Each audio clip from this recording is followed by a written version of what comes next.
do we have a problem with this or not? So we intimated a couple of weeks ago that with the Labour government win at the election, defence being a major aspect, very hard to get votes, but it's quite a big issue at the moment. They had to say things before and indeed after. They appear to be committed. They, however, are spending a lot of money. On other things. They're spending 11, 12 billion on what I call climate reparations with other countries throughout the world. Are they going to have enough money left to actually deliver on the defence commitments they've made? Secondly, they are struggling a bit with ideology, as recent votes, which we won't go into, in the House has shown. There's a deep ideology against military action spending, which they're going to have to overcome. And so therefore the question is, have they really kicked the can down the road with this strategic defence review?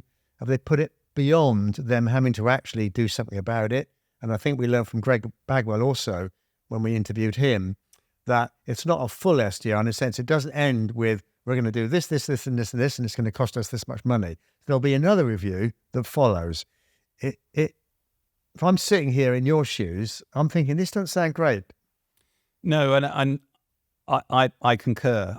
With a different hat on, I am involved in discussions around helping inform this next defence review. And it's really interesting hearing some of the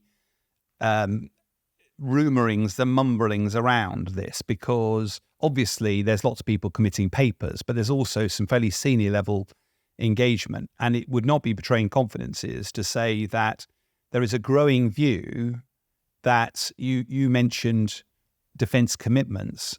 It's not entirely clear what those are. And there is a view that says, rather than actually in the near term going up to 2.5%, which the data I've seen simply actually keeps us standing still in terms of military capability. Okay. But actually, it's worse than that. It looks likely that that's not where the government will go, because the choices they're prepared to make, that if you put more money in defence, you have to take it out of something else, or you have to dramatically increase taxes. And we're speculating because we don't know until the review's done, the government makes the decision. But it is starting to feel like, yes, we'll do a defence review. It feels like a more dangerous world, but come up with some ideas. Time clicks on closer and closer to the 5-year point when there's another general election. And if you hit that general election and you haven't spent money on defence, but you have spent money elsewhere, defence is never a vote winner. And you're just gambling that we won't regret not paying our insurance premiums during that 5-year period. Yeah. Now, again, I reiterate, this is speculation, because until the government actually does something, but there's all the ingredients at the moment for a kick the can down the road moment. And my real worry is that the people have generated this 2.5% number. I was with a company that specialises is looking at the costs of defence. And the trouble is, defence inflation is pretty significant. Technology constantly goes up faster than just your price of your bread and peas. And therefore, if you kept what you had today, by the end of this decade, you'd have to spend 2.5% otherwise just to stand still. Yeah. In other words, if you don't spend 2.5%, your defence capability shrinks. And that feels counterintuitive at the moment. It's a shame, really, because in my tech world, innovation makes things cheaper, not more expensive. So there's a lot of money in this game. There's another factor here for me. This is called the Strategic Defence Review, the SDR. There's also something with 4 letters called the SDSR, the Strategic Defence and Security Review. Now, the third letter, the S, has been taken out. Security is a major issue. It's also completely woven in to defence as a whole. The digital world is going at rampant speed. I think what's going to happen is when we get to the end of this, somebody's going to put that and say, now we need to do the third S, third letter. And so there's another period of time when the security is wrapped in, which inevitably unravels some of the previous stuff that's been done, because maybe ES means the other stuff doesn't have to be done to the same extent. Maybe you need to do more because they need to be coherent together. What do you think? I'm a bit schizophrenic on this one because having lived through the period where we went from strategic defence reviews to strategic defence and security reviews, there is a compelling logic about tying those together. The problem is that the bigger you make these reviews, the more things it has to cover, the more difficult it is to actually come up with concrete proposals, and it becomes, all things to all men. It doesn't actually tackle any of the issues. One of the beauties about having a defence review is it's about warfighting. It's about making sure our military arms, both in air and space and land and navy, are ready to fight our nation's enemies and to look after our interests around the world. Security covers so many more things, and you're into cyber, you're into all sorts of other areas. And I wouldn't want to play those, but it's a much bigger gorilla you've got to tackle.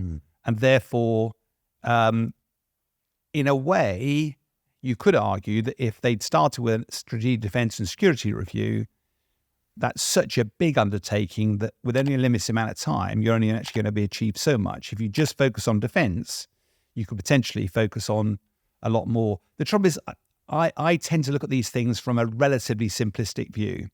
At the moment, are we going to have a nuclear deterrent? Why do I ask that question? Because it's ferociously expensive. It takes a significant proportion of the defence budget. And at the moment, we're facing a 10-year period where we've got to replace our nuclear deterrent, and that is a huge capital spend. Does defence get any more money to cover that? No. Therefore, the rest of the defence budget is smaller than it would normally be for that 10-year period so that you can do that nuclear capability. That's going to be one of the biggest issues ideologically. No, I agree. Because if you turn the wick off, you could spend a lot more money on defence from the same budget. Yeah. But if you are going to have a strategic deterrence, and I suspect that's not going to change, then how much money do you put in to top it up? In a more dangerous world, we've talked about before, you'd probably have to double the defence budget to actually make a meaningful difference. Do I think there's any chance of that happening in the near term? No, there's not. So I do think the politicians, given this is about choices, it's nothing more than choices. Favourite word at the moment with our politicians? Yeah. And already we've seen some pretty interesting choices being made. I'll tell you something else is going to happen. Jeremy Corbyn is not going away. He's got a massive following.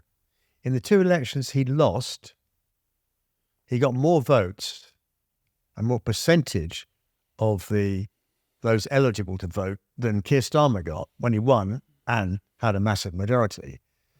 So Jeremy Corbyn is still a big figure. He's now looks like he's trying to build. It wouldn't be too far of a stretch of the imagination to call it a new sort of party, but a party within a party. He's going to be a thorn in their side. So when this SDR comes to its conclusion and the issues you've just raised are going to be considered, you can bet your bottom dollar Jeremy Corbyn is going to go around lassoing support for the non-nuclear discussion. And you can see it now, can't you? You can see it now. You can see him going, we've got a massive overdraft. Do you give winter fuel payments to our pensioners, or do you have a nuclear deterrent That you're never going to use. That you're never going to use.